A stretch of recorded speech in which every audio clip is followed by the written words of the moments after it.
मेरे प्यारे दोस्तों, मित्रों और साथियों, सादर नमस्कार। मैं हूं आपका इष्ट मित्र दोस्त मिस्टर शांतिलाल डनसेना, बड़े डूंगरपल्ली, रावटसोन, खरसिया, जिला रायगढ़, छत्तीसगढ़, भारत से हूं। मित्रों, आप लोग हमारे इस यूट्यूब चैनल वीडियो को और फेसबुक वीडियो को देखते हैं तो आपको मैं हृदय से धन्यवाद देता हूं। अगर आप लोग हमारे इस यूट्यूब चैनल वीडियो को पहली बार देख रहे हैं तो आपसे मैं निवेदन करता हूं, इसको सब्सक्राइब जरूर कर दें। बेल आइकन का जो घंटी है उसको भी क्लिक कर दें और ऑल ऑप्शन का चयन करना होगा।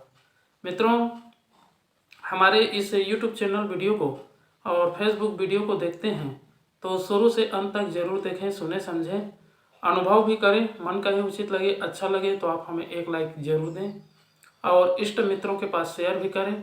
अगर कोई विशेष संशोधन की आवश्यकता है तो आप हमें कमेंट बॉक्स पर सूचित करें और आगे के लिए मार्गदर्शन भी दें। मित्रों, ईश्वर का जो द्वार है, सत्य का जो रास्ता है, वो हमेशा खुला है, साफ है। अगर हम उस रास्ते से आगे बढ़ना चाहते हैं, जीवन के पथ में हर प्रकार के क्षेत्रों में विकास करना चाहते हैं, तो फिर अपने अंदर झांक करके देखना पड़ेगा। और हमारे लिए ही नहीं, सबके लिए ईश्वर का द्वार खुला हुआ है। अगर हम अपने आप को अन्वेषण करते हैं, अनुसंधान करते हैं, समझते हैं और जीवन को अच्छे दिशा में प्रवाहित करते हैं तो फिर देखेंगे ईश्वर जो है अपने आप दरवाज़ा खोल देता है और आगे बढ़ने के लिए, व्यक्ति को पुरुषार्थ करने के लिए और नितांत जो जीवनचर्या है, दिनचर्या है, उस पर आरूढ़ रहने के लिए सतत मार्गदर्शन देता रहता है। अगर हम उस मार्ग पर चलते हैं और अपने जीवन को अकाट्य सिद्धांत के रूप में अनुकरण करते हैं तो फिर देखेंगे जीवन जो है अद्भुत और सुगम्य वाटिका की तरह प्रफुल्लित, पुष्पित, सुगंधित हो जाती है और श्रेष्ठ आदर्श को जीवन में सिरोधार्य करके व्यक्ति जो है आगे बढ़ता हुआ चला जाता है। मित्रों, ईश्वर अपने अंदर सोया हुआ देवत्व शक्ति को जगाता है और जो भटके हुए राही रहते हैं उनको भी प्रकाश से भरा पूरा संपूर्ण जीवन देता है।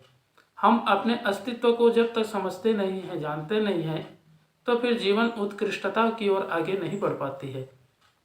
अगर हम ईश्वर को, हम अपने अंतरात्मा के आवाज़ को, सत्य को पहचानते हैं, जानते हैं या उनके आवाज़ों को सुनते हैं तो फिर जीवन जो है उत्कृष्ट दिशा की ओर आगे बढ़ती है और जीवन में कुछ करने का एक नई उमंग, उल्लास मिलता है, जिस पर व्यक्ति चढ़ करके आगे भविष्य का भी निर्माण कर लेता है।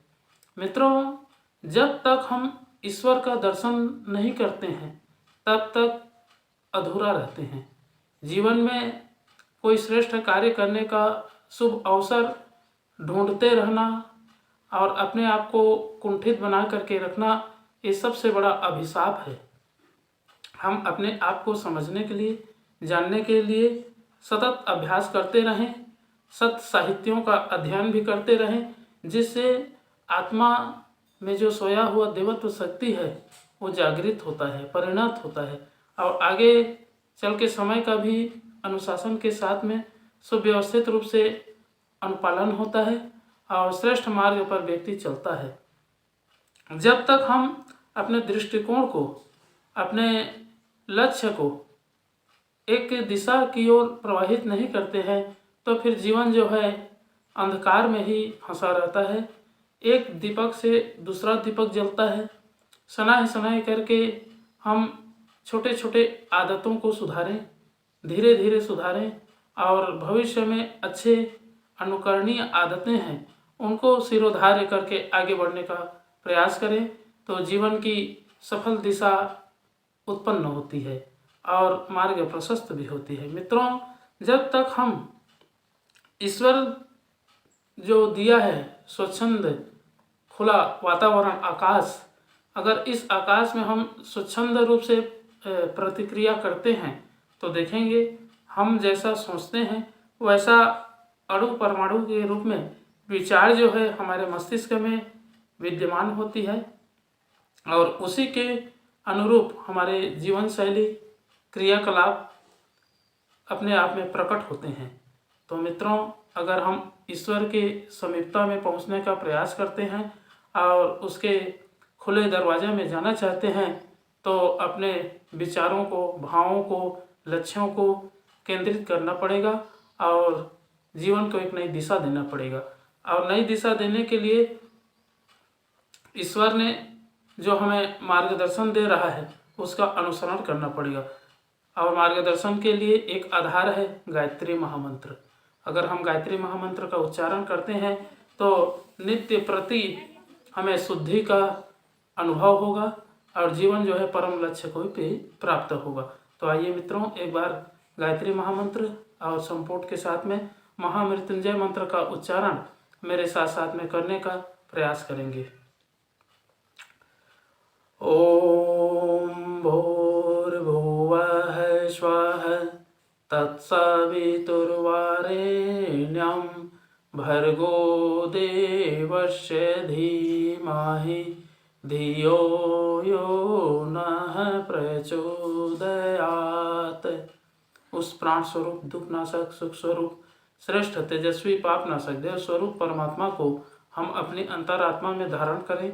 वह परमात्मा हमारी बुद्धि को सत्मार्ग की ओर प्रेरित करे। ओम हौं जूम सः ओम भूर्भुवस्वः ओम त्र्यंबकं यजामहे सुगंधिं पुष्टिवर्धनम् उर्वारुकमिव बन्धनान् मृत्युर्मुक्षीयमामृतात्। ओम स्वः भुवः भुवः ओम सः जूम हौं ओम मृत्युंजय महादेव त्राहि मां शरणागतम् जन्म मृत्यु जरा व्याधि पीड़ितं कर्म बंधनाय। ओम असंभवं संभव कर्तुमुद्यतं प्रचंड झंझावृतिरोध सक्षमं युगस्य निर्माण कृते समुद्यतं परम महाकालमं नमाम्यहम्। ओम अस्तो मा सद्गमय तमसो मा ज्योतिर्गमय मृत्युर्मामृतं गमय। परम पूज्य गुरुदेव, वेद मूर्ति, तपोनिष्ठ, युग दृष्टा, युग प्रवर्तक, युग ऋषि पंडित श्री राम शर्मा आचार्य जी, परम वंदनीय माता जी भगवती देवी शर्मा जी और आद्य माँ गायत्री माता, धरती माता, भारत माता, प्रकृति, पर्यावरण, सूर्यदेव, महाकाल भगवान, सरस्वती माँ, लक्ष्मी माता, सभी ग्रह नक्षत्र, अखिल विश्व ब्रह्मांड के सभी देवी देवताओं के सूक्ष्म संरक्षण में जितने भी हमारे यूट्यूब चैनल के माध्यम से या फेसबुक के माध्यम से वीडियो देख रहे हैं, सुन रहे हैं, समझ रहे हैं, ऐसे परम देवतुल्य भाइयों, देवी स्वरूपा माताओं बहनों, आप लोगों को मेरा सादर प्रणाम। ऋषि चिंतन के सानिध्य में से आज का जो एक बहुत ही अनमोल महत्वपूर्ण सुविचार है आपके पास लेकर के प्रस्तुत कर रहा हूँ। आज का सुविचार है मित्रों, ईश्वर का द्वार सबके लिए खुला है। बहुत ही अनमोल महत्वपूर्ण सुविचार है। हम जितने ही संकीर्ण हैं ईश्वर से उतनी ही दूर हैं। उदात्त दृष्टिकोण और उदार रीति नीति अपनाकर ही उसके समीप पहुंचाने वाली मंजिल पर अग्रसर हो सकते हैं। छोटे पात्र में बड़े पदार्थ नहीं रखे जा सकते हैं। जितना सामान हो उसे रखने के लिए पात्र भी उतना ही बड़ा होना चाहिए। बड़ी जल राशि गहरे तालाब में ही भरी जा सकती है। ईश्वर महान है। महानता के रूप में ही उसकी स्थापना अंतःकरण में हो सकती है। महामानवों को ही दूसरे शब्दों में ईश्वर भक्त कह सकते हैं। संकीर्ण स्वार्थपरता की धुंध जितनी मात्रा में निरस्त करते हैं उतने ही स्पष्ट दर्शन भगवान के हो सकते हैं।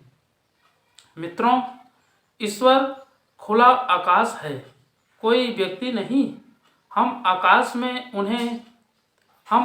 में उड़ें, उसका आंचल खुला पड़ा है।